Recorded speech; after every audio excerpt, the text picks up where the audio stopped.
दिवाली की सारी सफाई करने के बाद सबसे ज़्यादा अगर सुकून मिलता है कुछ देखकर तो वो होते हैं हमारे किचन के अप्लायंसेस। अगर वो चमचमा रहे हैं तो आपको घर की बाकी सारी चीज़ें भी चमचमाती हुई नज़र आएंगी। पर अगर वो ठीक से साफ़ नहीं कर पाए आप किसी भी वजह से तो बहुत ज़्यादा बुरा लगता है। तो हेलो फ्रेंड्स, आज दिवाली की सफाई के सीरीज़ में मैं पहला वीडियो आप लोगों के साथ शेयर करने जा रही हूँ। आई होप ये वीडियो आप लोगों को यूज़फुल लगेगा।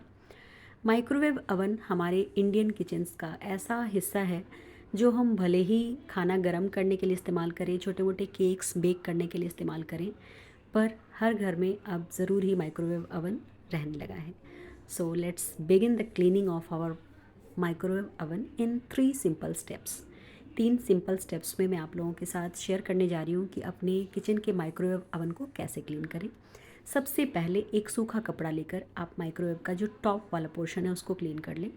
किचन में आपके अगर चिमनी या एग्जॉस्ट हो तब भी जो ऊपर चिकनाई लगती है ना माइक्रोवेव अवन के ऊपर, वो बहुत ही ज़्यादा हार्ड चिकनाई होती है और वो सूखे कपड़े से सिर्फ आप डस्ट को हटा सकते हैं।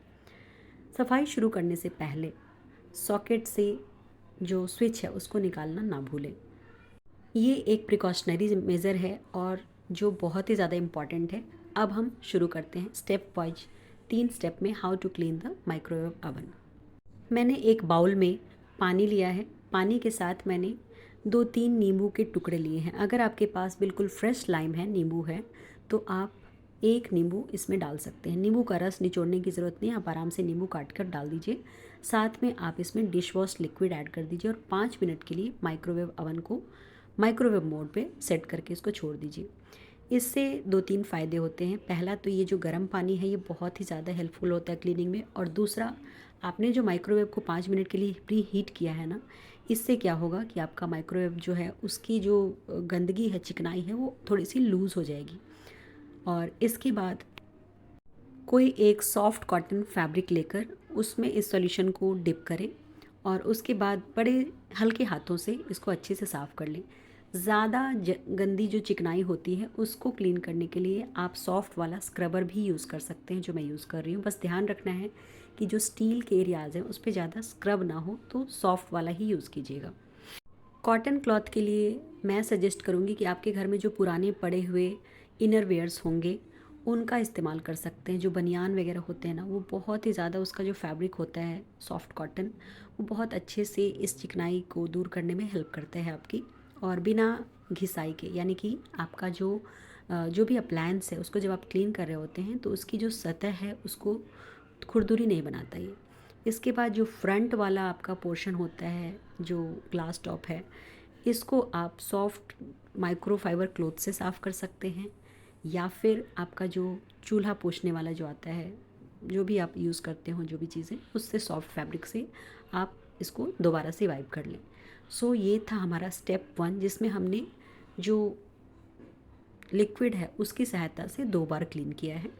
पहले अंदर क्लीन करने के बाद जो टॉप वाला एरिया है उसको भी क्लीन कर लें उसी सॉल्यूशन की मदद से। उसके बाद साफ़ पानी में उसी क्लॉथ को, माइक्रोफाइबर क्लॉथ को डिप करके उसके बाद आप इसको हल्के हाथों से अच्छे से पोंछ लें। हल्के हाथों में बार बार इसलिए कह रही हूँ क्योंकि कई बार क्या होता है ना कि हमारे जो ये अप्लायंसेस होते हैं बहुत ज़्यादा कॉस्टली होते हैं और इनकी रख रखाव में हमें सफाई के दौरान विशेष ध्यान रखना होता है कि हम इनको ज़्यादा ज़ोर से स्क्रब ना कर दें ताकि कोई पार्ट ना डैमेज हो जाए। नहीं तो पता चला कि आपका अप्लायंस चमक तो रहा है लेकिन वो काम ही नहीं कर रहा अगले दिन से। तो इस बात का ध्यान रखना है। आप देख सकते हैं मैंने बहुत ही हल्के हाथों से साफ़ किया है और बिल्कुल 2 स्टेप में ही अच्छे से चमक रहा है बिल्कुल मेरा जो माइक्रोवेव अवन है। इसके बाद फाइनल स्टेप में कोई भी एक सूखा कपड़ा, अगेन मैं पुराना बनियान यूज़ कर रही हूँ जो कि बहुत ही ज़्यादा सॉफ्ट फैब्रिक है, इसकी सहायता से सब जो भी एरियाज़ हैं जहाँ पे भी कॉर्नर में आपको लगता है कि कुछ रह गया है दाग वगैरह, उसको आप अच्छे से रब करेंगे तो जो भी आपने सॉल्यूशन का यूज़ किया है वो भी अच्छे से साफ़ हो जाएगा और जो चमक है वो वापस से इसकी लौट आएगी।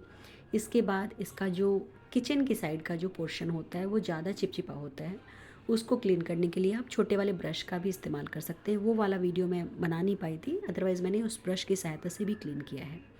फाइनल स्टेप में हम जो भी उसके आपके माइक्रोवेव अवन का जो स्टैंड है जिस पे आप अपना ग्लास प्लेट और बाउल वगैरह रख के उसके बाद कुकिंग करते हैं, बेकिंग करते हैं, उसको उसी सॉल्यूशन की सहायता से अच्छे से धो लीजिए।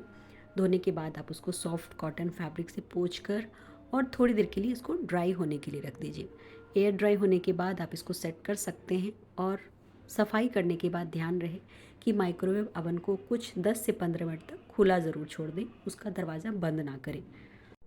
सारी सफाई हो जाने के बाद आपका जो माइक्रोवेव का स्टैंड है, ये मेरा वॉल माउंटेड स्टैंड है, क्योंकि मेरा जो दूसरा स्टैंड था, आप नीचे देख सकते हैं माइक्रोवेव स्टैंड, वो मेरा फिट नहीं हो पाया था। बहुत ही बड़े साइज़ का मेरा माइक्रोवेव अवन है और इसकी वजह से मुझे दोबारा से लेना पड़ा था। साथ में मेरा जो ये नया किचन है ना, इसमें स्पेस की कमी है। तो अगर आपके पास भी छोटा किचन हो तो आप भी इस तरह से वॉल माउंटेड वाला स्टैंड ले सकते हैं। बहुत ही ज़्यादा सेफ़ है। शुरुआत में मुझे भी लगा था कि पता नहीं ये सेफ़ होगा या नहीं, ये गिर तो नहीं जाएगा, पर इट्स क्वाइट हैवी, लाइक बहुत ही ज़्यादा सेफ़ है और हैवी चीज़ों को भी सुरक्षित रख सकता है। सो इन 3 स्टेप्स में आप देख सकते हैं मेरा माइक्रोवेव पूरी तरह से चमा उठा है।